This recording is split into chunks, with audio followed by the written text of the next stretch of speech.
Hello friends, welcome to study focus for exam. आज हम history और पॉलिटी के कुछ आगे के कुछ और क्वेश्चंस करेंगे। कल हमने 30 क्वेश्चंस पढ़े थे। आगे के हम और क्वेश्चंस पढ़ेंगे आज। तो कल का वीडियो अगर आपने नहीं देखा हो तो प्लीज़ जाके देख लीजिएगा। चलिए स्टार्ट करते हैं हम आज का वीडियो। आज का फर्स्ट क्वेश्चन है, गीत जन गण मन को भारत के राष्ट्रगान के रूप में कब वर्णित किया गया था? तो गीत जन गण मन को भारत के राष्ट्रगान के रूप में 1950 को वर्णित किया गया था और डेट थी 24 जनवरी 1950 को इसको राष्ट्रगान के रूप में अपनाया गया था। और इसका प्रथम गायन जो हुआ था वो 1911 यानी 1911 में कलकत्ता अधिवेशन में हुआ था। तो ऑप्शन बी इसका राइट आंसर होगा। इसको 1950 में अपनाया गया था और पहली बार इसको गाया गया था कलकत्ता अधिवेशन में 1911 में। नेक्स्ट क्वेश्चन है, भारत के अंतिम वायसराय कौन थे? तो भारत के अंतिम वायसराय लॉर्ड माउंटबेटन थे। इनका वायसराय के रूप में कार्यकाल जो रहा था वो 23 मार्च 1947 से 15 मार्च 1947 तक रहा था। उसके बाद ये गवर्नर जनरल बन गए थे। तो ये 15 अगस्त 1947 से 21 जून 1948 तक ये गवर्नर जनरल रहे थे। तो अंतिम अंग्रेज वायसराय लॉर्ड माउंटबेटन थे, इसलिए ऑप्शन डी इसका राइट आंसर होगा। नेक्स्ट क्वेश्चन है, भारतीय संविधान सभा के सदस्यों ने भारत के संविधान का प्रारूप तैयार किया था, तो वे थे कौन? तो वे विभिन्न प्रदेशों की विधानसभाओं से चयनित थे जो अप्रत्यक्ष रूप से निर्वाचित हुए थे। तो ऑप्शन सी इसका राइट आंसर होगा। नेक्स्ट क्वेश्चन है, भारत की संविधान सभा के अस्थायी सभापति कौन थे? तो भारत की संविधान के अस्थायी पहली बार जब बैठक हुई थी तब 9 दिसंबर 1946 को हुई थी।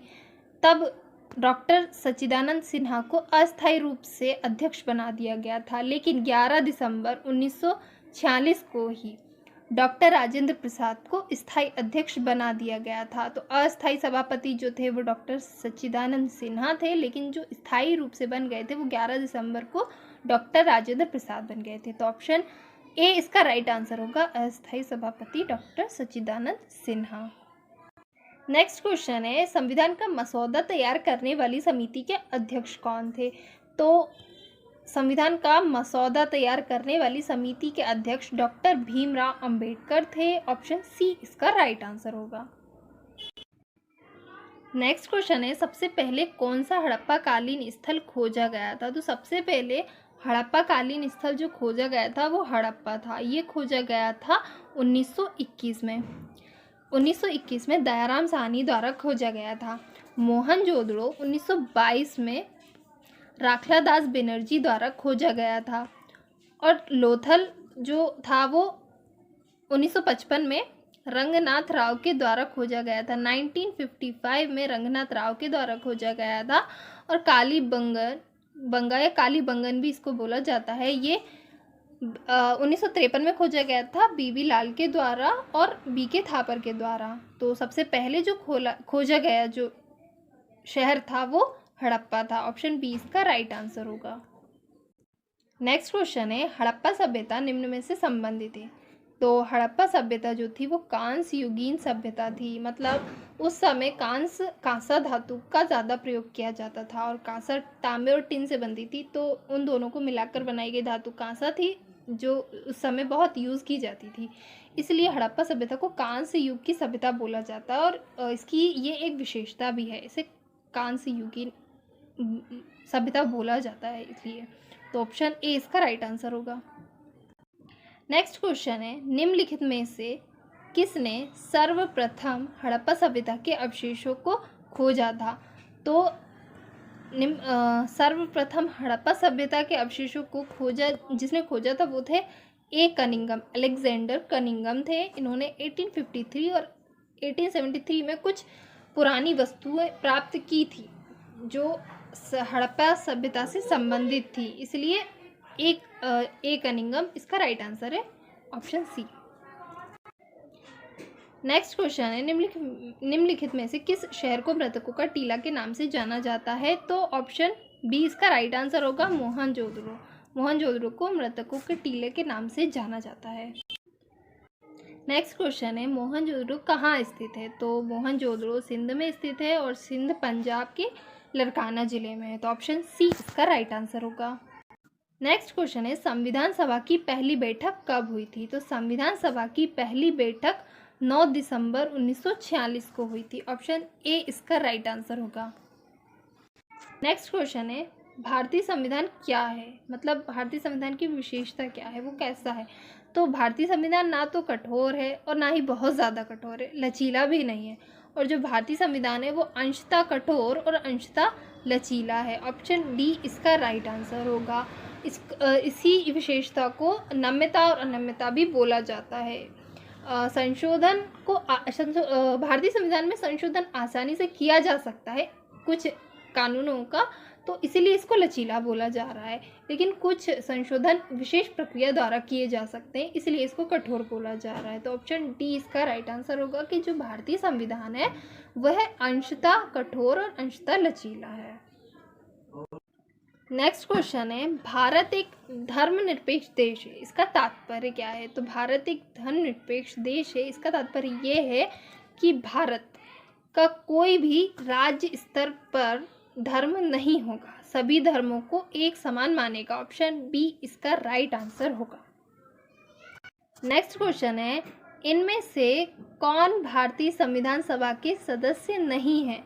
तो फ्रेंड्स इसका आंसर होगा ऑप्शन सी महात्मा गांधी। महात्मा गांधी भारतीय संविधान सभा के सदस्य नहीं थे, इसलिए ऑप्शन सी इसका राइट आंसर है। नेक्स्ट क्वेश्चन है गणतंत्र होता है, मतलब गणतंत्र क्या होता है? अगर कोई देश गणतंत्र है तो उसका मतलब क्या है? तो अगर कोई देश गणतंत्र है तो उसका मतलब है कि राज्य, यानी कि देश को ही बोल रहे हैं, राज्य जहाँ पर अध्यक्ष वंशानुगत रूप से ना हो, इसलिए ऑप्शन डी इसका राइट आंसर होगा। नेक्स्ट क्वेश्चन है कैबिनेट मिशन के अधीन बनी संविधान सभा में कितने सदस्य थे? तो कैबिनेट मिशन के अधीन बनी संविधान सभा में 289 सदस्य थे। ऑप्शन ए इसका राइट आंसर है। नेक्स्ट क्वेश्चन है हड़प्पा सभ्यता का विशाल कोठार कहाँ मिलता है? तो हड़प्पा सभ्यता का विशाल कोठार मोहनजोदड़ो में मिलता है। विशाल कोठार यानी विशाल अन्नागार बोल रहे हैं उसको, कोठार को, और बृहत स्नानागार भी मोहनजोदड़ो में ही मिला था। तो ऑप्शन बी इसका राइट आंसर होगा। नेक्स्ट क्वेश्चन है सिंधु घाटी सभ्यता के अवशेष चिन्ह बताते हैं कि लोगों का मुख्य धंधा था, मतलब उनका मुख्य धंधा क्या था? तो सिंधु घाटी सभ्यता के अवशेष चिन्ह बताते हैं कि उन लोग का मुख्य धंधा कृषि था। कृषि पर आधारित सभ्यता थी वो। कृषि पर इसलिए आधारित थी क्योंकि हड़प्पा सभ्यता नदियों के बीच स्थित थी, जो नदियों द्वारा बहा कर लाई गई उपजाऊ मिट्टी के द्वारा वो खेती किया करते थे। तो इसलिए उनका जो विशेष धंधा जो था वो कृषि था। ऑप्शन ए इसका राइट आंसर होगा। नेक्स्ट क्वेश्चन है निम्न में से कौन सा स्थल भारत में नहीं है? तो हड़प्पा, ऑप्शन ए इसका राइट आंसर होगा। हड़प्पा भारत में नहीं है, ये पाकिस्तान में है। रोपड़ जो है वो पंजाब में है, कालीबंगा राजस्थान में है और रंगपुर गुजरात में है। इसलिए ये तीनों तो भारत में है लेकिन ये भारत में नहीं है, इसलिए हड़प्पा इसका राइट आंसर होगा। Option A. नेक्स्ट क्वेश्चन है निम्न में से कौन सा स्थल हड़प्पा सभ्यता की पूर्वी सीमा का निर्धारण करता है? तो फ्रेंड्स जो पूर्वी सीमा का निर्धारण करने वाला जो हड़प्पा सभ्यता का स्थल है वो है आलमगीरपुर। आलमगीरपुर पूर्व में स्थित है हिंडन नदी के किनारे, और मांडा जो है वो उत्तर में स्थित है कश्मीर में, और ये चिनाब नदी के किनारे स्थित स्थल है। और दायमाबाद जो है वो दक्षिण में स्थित गोदावरी नदी के किनारे है, और सुतका गेंडोर जो है वो पश्चिम में स्थित जो दास्क नदी के किनारे पर स्थित ये शहर है। तो पूर्वी सीमा का निर्धारण करने वाला जो स्थल है वो है आलमगीरपुर। ऑप्शन सी इसका राइट आंसर है। लेकिन अगर फ्रेंड्स और भी किसी सीमा की बात कर रहे हैं तो नॉर्थ यानी कि उत्तर की बात करें तो मांडा जम्मू कश्मीर में है, चिनाब नदी के किनारे। दायमाबाद जो है वो महाराष्ट्र में है, दक्षिण में गोदावरी नदी के किनारे यानी कि साउथ में दायमाबाद होगा, और पूर्व में तो ये है ही ईस्ट में आलमगीरपुर, और सुतका गेंडोर जो है वो पश्चिम में है दास्क नदी के किनारे वेस्ट में। तो ऑप्शन सी इसका राइट आंसर है। पूर्वी सीमा का निर्धारण जो कर रहा है वो आलमगीरपुर है। नेक्स्ट क्वेश्चन है, स्वतंत्र भारत के प्रथम कानून मंत्री कौन थे? तो स्वतंत्र भारत के प्रथम कानून मंत्री डॉक्टर भीमराव अंबेडकर थे। मैंने आपको कल की वीडियो में आपको बताया था कि स्वास्थ्य मंत्री जो कौन थे, तो वो आप पिछली वीडियो में जाकर देख लीजिएगा, और अगर आपको पता है तो कमेंट बॉक्स पे आप बता सकते हैं। शिक्षा मंत्री जो थे वो अब्दुल कलाम आज़ाद थे, वल्लभ भाई पटेल गृह मंत्री थे, और पंडित जवाहरलाल नेहरू तो पीएम थे ही। तो ऑप्शन डी इसका राइट आंसर है। स्वतंत्र भारत के प्रथम कानून मंत्री कौन थे? ऑप्शन डी इसका राइट आंसर है। नेक्स्ट क्वेश्चन है, निम्नलिखित में से भारतीय संविधान के ऊपर सबसे अधिक किसका प्रभाव पड़ा है? तो फ्रेंड्स, भारतीय संविधान में जो सबसे ज़्यादा अनुच्छेद में जिससे लिए गए हैं वो है भारत सरकार अधिनियम 1935। इससे सबसे ज़्यादा अनुच्छेद लिए गए हैं जो कि भारतीय संविधान में वर्णित हैं, तो सबसे ज़्यादा प्रभावित इसी से हुए हैं। तो ऑप्शन ए इसका राइट आंसर होगा। नेक्स्ट क्वेश्चन है, किस देश ने विश्व को सबसे पहला लिखित संविधान दिया था? तो फ्रेंड्स, विश्व को सबसे पहले लिखित संविधान देने वाला जो देश है वो है यूएसए, अमेरिका। ऑप्शन ए इसका राइट आंसर होगा। नेक्स्ट क्वेश्चन है, विश्व में निम्नलिखित संविधान किस देश का है? सॉरी फ्रेंड्स, फिर से रिपीट कर देती हूँ। विश्व में लिखित संविधान किस देश का सबसे विस्तृत है? तो सबसे विस्तृत और जो लिखित है वो है भारत का। अपने देश भारत का संविधान सबसे विस्तृत है और लिखित है, इसलिए ऑप्शन सी इसका राइट आंसर होगा। नेक्स्ट क्वेश्चन है, निम्नलिखित में से किसका सबसे अधिक प्रभाव भारतीय संविधान के आपातकालीन उपबंध पर पड़ा है? तो भारतीय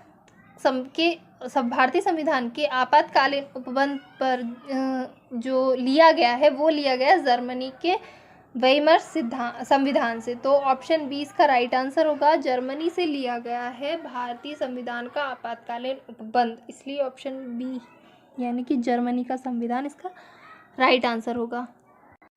नेक्स्ट क्वेश्चन है, हड़प्पा सभ्यता का कौन सा स्थल भारत में नहीं था?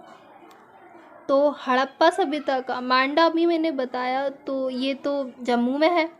सुरकोटदा ये गुजरात में है। कालीबंगा राजस्थान में है। तो भारत में जो नहीं है वो है बालाकोट पाकिस्तान में, इसलिए ऑप्शन डी इसका राइट आंसर होगा। नेक्स्ट क्वेश्चन है, सिंधु घाटी सभ्यता का ज्ञान मिलता है, मतलब सिंधु घाटी सभ्यता के बारे में हमें कैसे पता चलता है? तो सिंधु घाटी सभ्यता का हमें पुरातात्विक उत्खनन से पता चलता है। पुरातात्विक उत्खनन मतलब ज़मीन से खोदकर पता किया गया, मतलब ज़मीन से निकली हुई चीज़ों से हमें पता चलता है सिंधु घाटी सभ्यता के बारे में। ऑप्शन सी इसका राइट आंसर है। नेक्स्ट क्वेश्चन है, आर्य भारत कब आए थे? तो आर्य हमारे देश भारत आए थे, वो आए थे 1500 ईसा पूर्व में, तो ऑप्शन सी इसका राइट आंसर होगा। आर्यों का आगमन 1500 ईसा पूर्व से 1000 ईसा पूर्व के बीच हुआ था। नेक्स्ट क्वेश्चन है, आर्य लोग भारत में कहाँ से आए थे? तो फ्रेंड्स, आर्य लोग भारत में कहाँ से आए थे ये अभी तक विवादास्पद है, लेकिन मैक्स मूलर के अनुसार आर्य मध्य एशिया से भारत में आए थे। तो अगर ऑप्शन में या क्वेश्चन ऐसा आ जाता है कि आर्य कहाँ से आए थे, तो आप मध्य एशिया ही लगाएं, क्योंकि अभी तक सिर्फ मैक्स मूलर ने ही बताया है कि वे मध्य एशिया से आए थे, इसलिए ऑप्शन सी इसका राइट आंसर होगा। नेक्स्ट एंड लास्ट क्वेश्चन है, ऋग्वैदिक आर्य किस भाषा का प्रयोग करते थे? ये क्वेश्चन गलत हो गया है, इसका सही है किस भाषा का प्रयोग करते थे? तो ऋग्वैदिक आर्य संस्कृत भाषा का प्रयोग करते थे, ऑप्शन ए इसका राइट आंसर होगा। तो फ्रेंड, ये थी हमारी आज की वीडियो। आप लोग को कैसी लगी कमेंट बॉक्स में ज़रूर बताएं, और अगर कोई डाउट है तो आप पूछ सकते हैं। और अगर अभी तक हमारे चैनल को सब्सक्राइब नहीं किया हो तो सब्सक्राइब कर लीजिएगा। Thanks for watching.